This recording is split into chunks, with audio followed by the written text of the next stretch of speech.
Today we're going to go over 3 different ways of starting a circle. So if you're making a hat or a doily or a rug or anything like that that's in a circle, there are 3 different ways that I have seen in patterns and how to start a circle. So first we start with a slip knot. So remember we go under the yarn right here, wrap around, up from the back, grab our yarn, hold on to the folded pieces, pull it through, slip knot.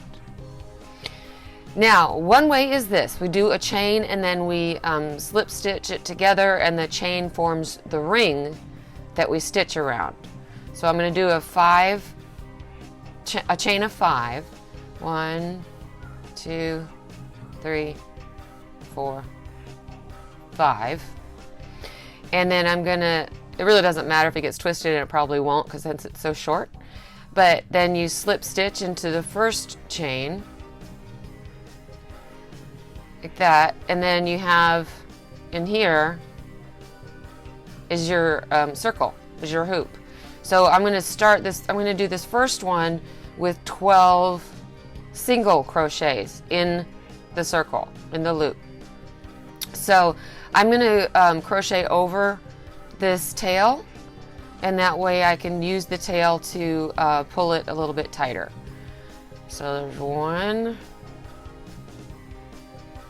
2, 3, there's single crochets, 4, 5, 6, I still have the tail right here, 7, 8, 9, 10,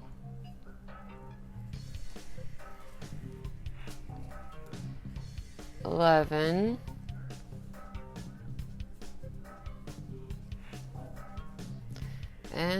12.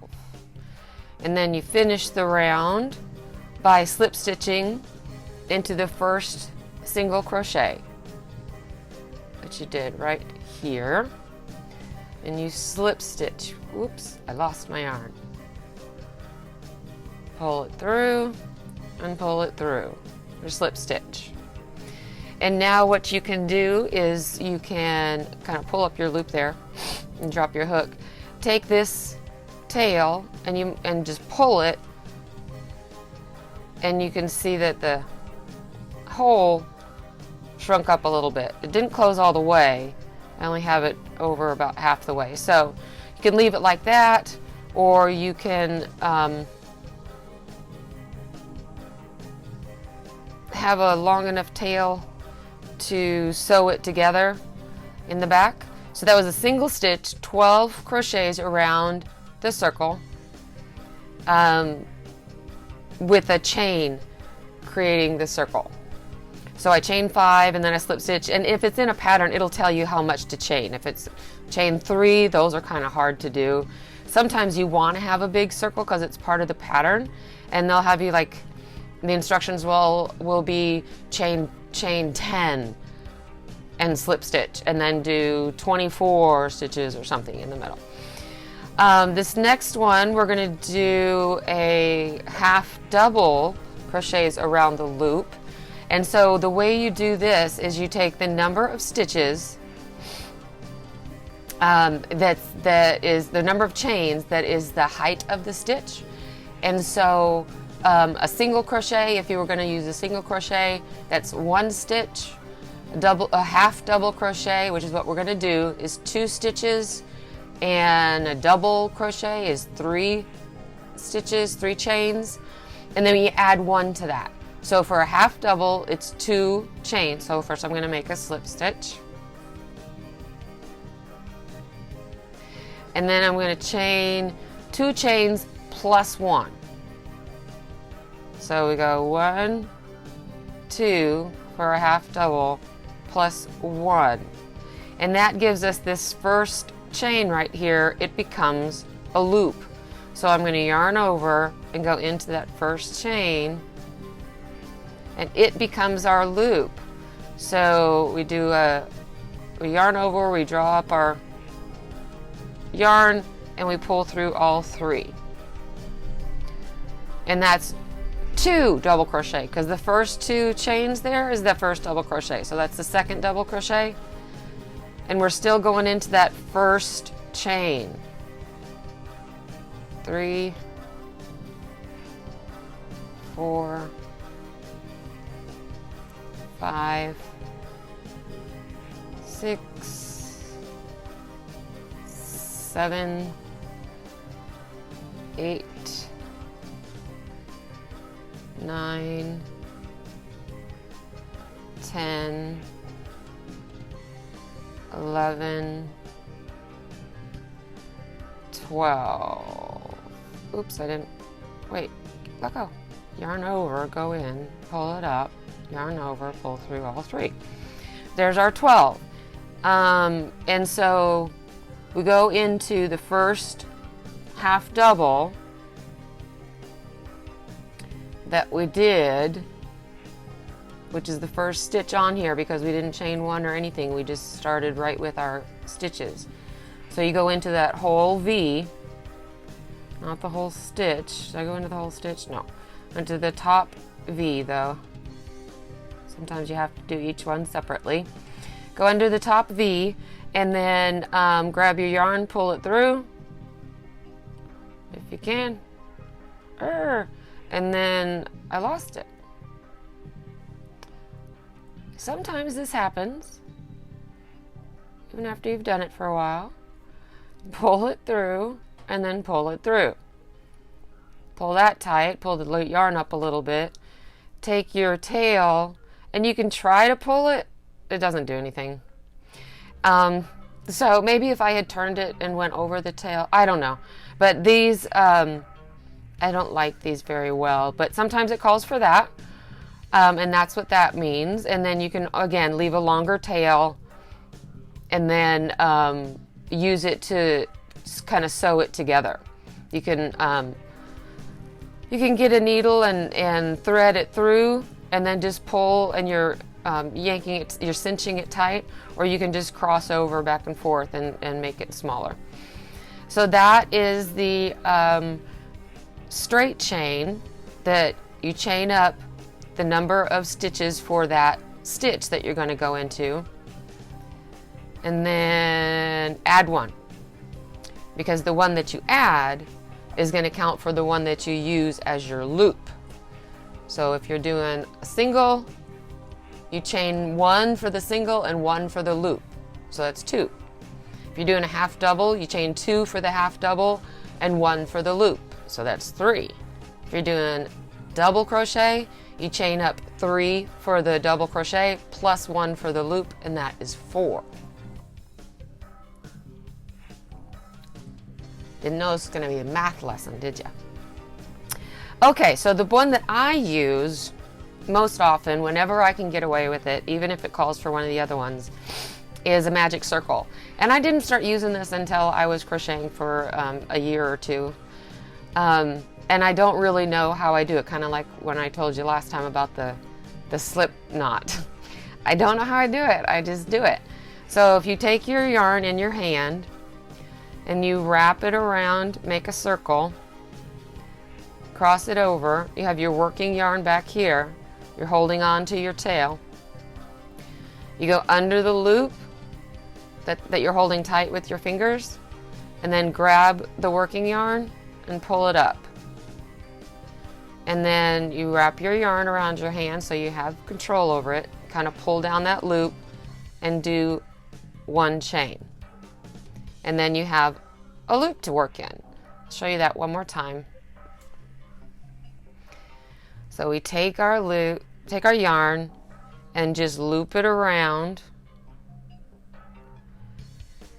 And then we're holding this with our thumb and our forefinger where the tail is crossing the working yarn. Go under the loop, grab the working yarn, pull it up, kind of hold it right there on your hook so that you can resituate yourself. Grab your yarn so that you can control it. Pull down that loop, give yourself a chain. Chain 1. Now I'm going to show you this with the double crochet. So we're going to do 12 double crochets in this big giant magic circle. So I've already chained up 1, so that's all I'm going to do. Now I'm going to start with a double crochet. So that's 1, 2, 3, 4, 5, 6, 7, and I'm still hanging on to this tail with my loop, so I am crocheting right over the loop. Is this 8? I think it's 8, 9, 10. Get some more yarn.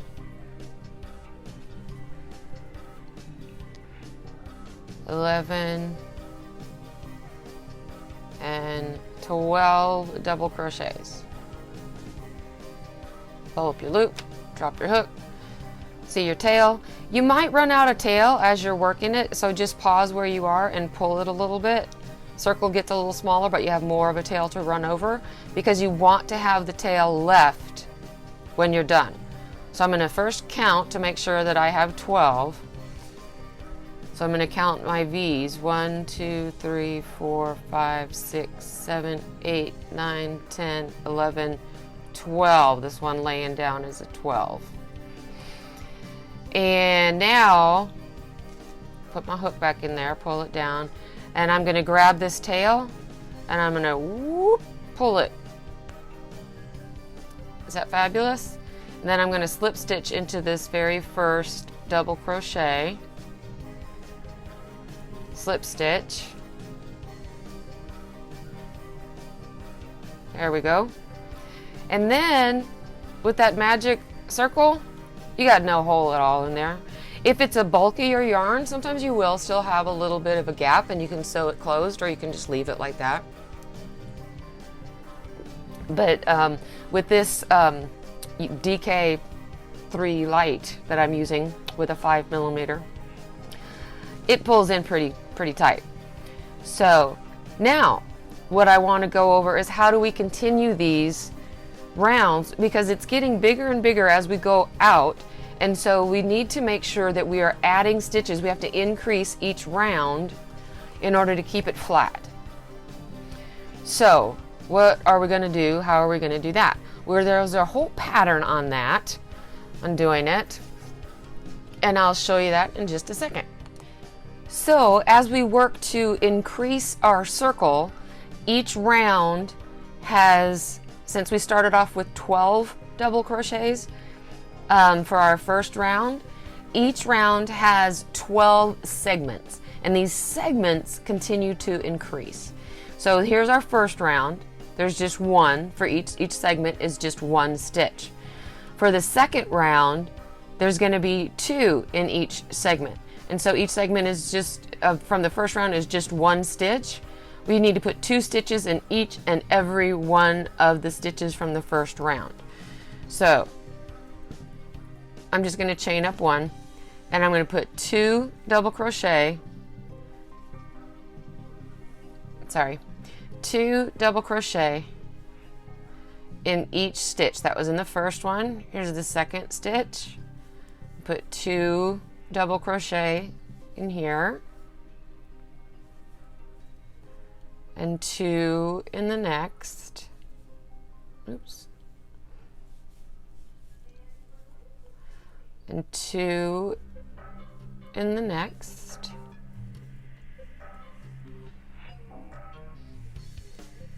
Some more yarn. So a reminder, you yarn over, You go into your stitch, we're putting in our second double crochet, yarn over, draw it through, yarn over, draw through 2, yarn over, draw through 2. Remember, that's our double crochet.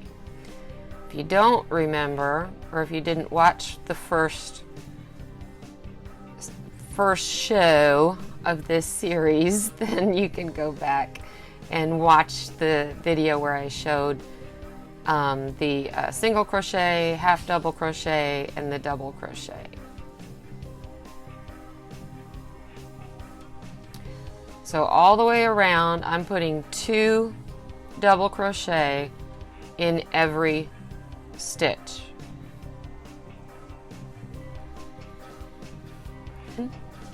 That brings us up to this questionable spot. Looks like there's a stitch right there. So let's count and see that we have 24. We started with 12. We put 2 in each stitch around. So let's see if we have 24. So in each one of these holes, if you kind of pull it, you've got 2. So there's 2, 4, 6, 8, 10, 12, 14, 16, 18, 20, 22. I need 24. So yes, that is a stitch. So because we had a single crochet, or not a single crochet, a single chain, and then 2 double crochets coming out of this whole stitch, this stitch has not been stitched in yet. So we need to put 2 in there to bring us up to 24 stitches. And then we slip stitch in, not in the chain 1, but in the top of our first double crochet. We slip stitch. And that chain 1 fills in that hole pretty well. And look, we're still at a flat circle. That's good. That's a good thing. So that was our second round.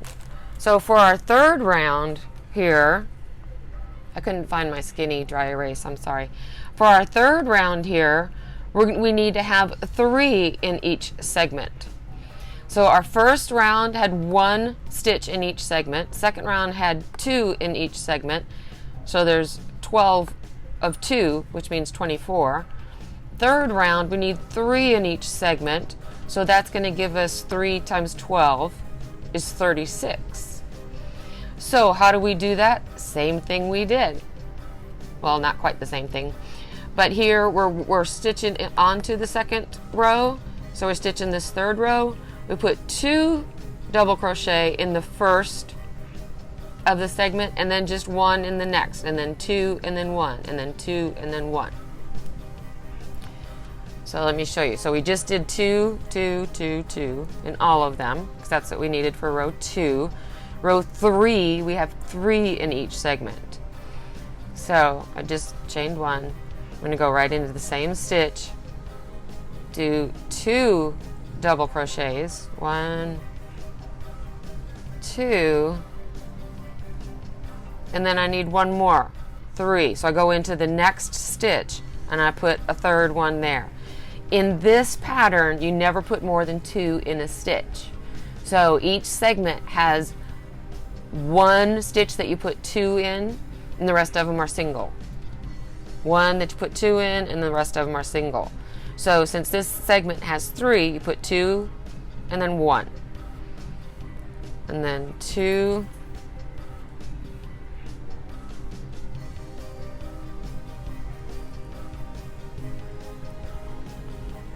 And then 1. And then 2. Oh, my yarn. And then 1. And then 2.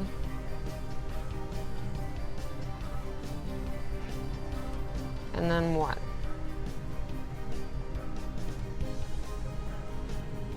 And then 2. And then 1. So if you understand this pattern of increasing, then you can put your work down and come back and just count which row you're on, and you know how many you're supposed to have in the segment, because that's the number of row that you're on.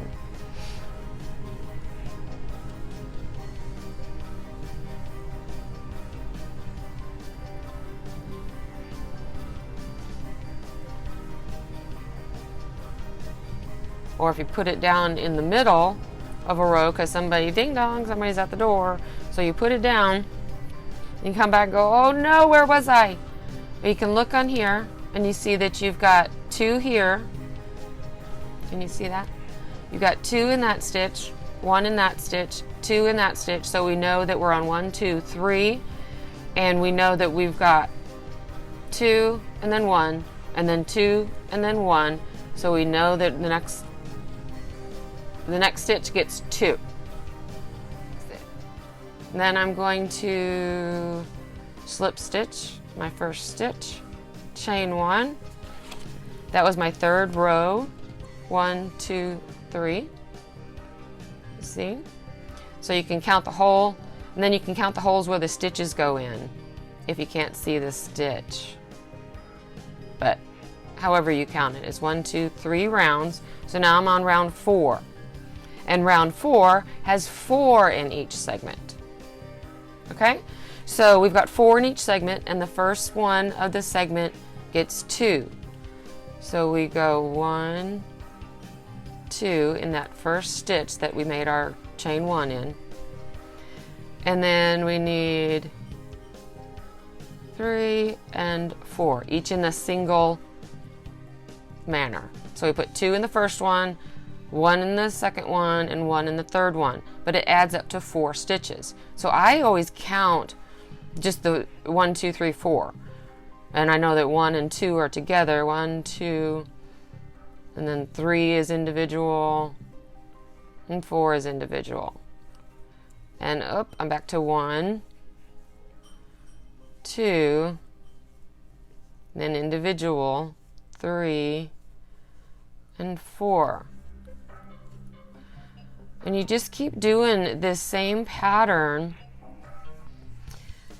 as long as you need to, as long as the pattern tells you to, or if you're creating something until you get it to the size that you want of the flat circle, and either you're going to leave it flat or you're going to, if you're making a hat, you get to the size that you want. You take your circumference and then you divide by 3.14 and you get your radius, and you subtract about a ½ inch. And then that's how far you go, because you want it to stretch a little bit for your head. I'm kind of going off on a tangent now, I'm sorry.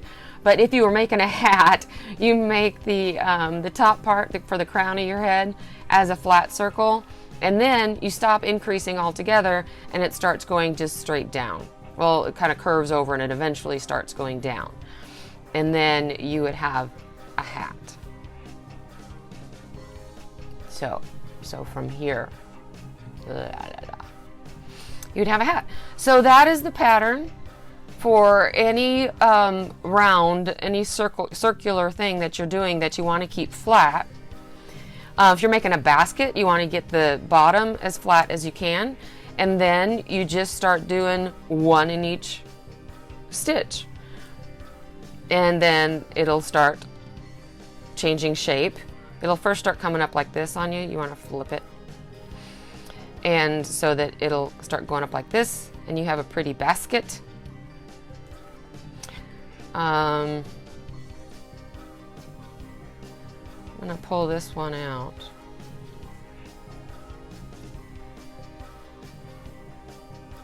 So to make a basket, you'd make it as large as you want, and then for the first round of just 1 in each stitch, you want to go into the back loop only. Going a little ahead now. But this just helps it to stand up right there. It gives you an edge. So you go into the back loop only. Looks like you're pulling it out too much, but you're not. It's okay. It'll go back together. And you go all the way around. And then you go in both loops of the V, not just the back loop. And you just continue 1 in each stitch around until you get the basket of the height that you would like.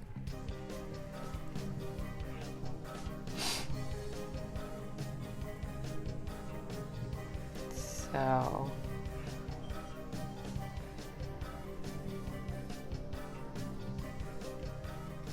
This is such fun yarn. It's got the glitter in it, but sometimes that glitter likes to snag a little bit, that glitter strand, but I like it. It makes me happy. So why not use something that makes you happy? So I'm still going around in the back loop only. Back loop only. I've yarned over, go in, grab my stitch, pull it through, yarn over, pull through two, yarn over, pull through two. Back loop only. This is to make that corner on a basket or on a koozie or a cozy or whatever for a can of soda, I mean, not beer, you silly people. No, for beer or for sodas or for whatever, this would be more of that size. But you could make your circle, your flat circle, and then set your can, set a regular 12 or 16 ounce can on it, and right when you get almost to the edge, you do this round of just the back loop only, all the way around, just one in each stitch. There's nothing to count. Nothing to count here. You just need to keep making sure you're in the back loop. It just helps it to turn the corner. It's not even a necessity. If you just want to make a koozie and you don't want to deal with the back loop, or that doesn't make sense to you, just do it straight. So then I put a slip stitch here. And you can see where the circle stopped and the side started going up. There we've got the circle out to the edge, and you can see the front loop that's still there, so it gives it kind of an edge and it starts coming up. So make a koozie, and you can use a single crochet, a half double crochet, or a double crochet, whatever you want, and you can make a koozie. Let's see, here's my bubbly. That would work. I might have to reduce some, but that would work. Put a little tie. I can't turn it or I'll spill it, but it's working. It's on the bottom. There we go. So there you go. How to make a circle, and a little bonus, how to make a koozie or a basket or something like that. So there's the pattern, and so we looked at chaining about 5-ish, and then slip stitching to the first chain and having that as your loop that you do your first stitches in. And then we looked at chaining just a straight chain, and if you're doing half doubles, then you do 2 for the height of the half double for the one you're gonna start with, and then 1 more for the loop. So you go back, you're not slip stitching, you go back to the first chain and you start just doing all 12 or however many in that first chain. So the 2 chains additional count as 1 stitch. And then we did the magic circle. The magic circle. And I really like that just because you can pull it. It kind of came out a little bit, so you can pull it again. And there's more stuff. When I fasten off, or when I sew in my ends, I should say, I get, especially for this, I get my bent tip embroidery needle. I go to the center, pull, I pull it, make sure that it's, put that out of the way. Make sure that it's as tight as I want it. Thread my needle. And then I go the other direction, so I see that it comes out this way. And it comes out here, so I skip that first loop, otherwise I'll just pull it straight back out. And I go under about 4 stitches, pull it. I'm not going to pull it too tight, so I want to take it back out. And then you go back 1 more time. So I'm going to go pick up 1 extra stitch on this side, and then that bent tip really helps turn the corner. And so then you pull that row nice and tight, and you can cut this off, and then your circle will stay closed. So you don't want to just pull it and then cut it off, because then it's going to continue, it's going to unravel on you. It's going to not unravel, but the hole will stop being closed. It'll start opening up. So on the magic circle, much more than the other two ways. So that's what I have for you today. I hope that was fun and you learned something. I hope that you make a koozie or a basket or something like that, and or a hat, make a beanie. And thank you for your time. And we always have a choice, so please choose happy. Thank you. Bye.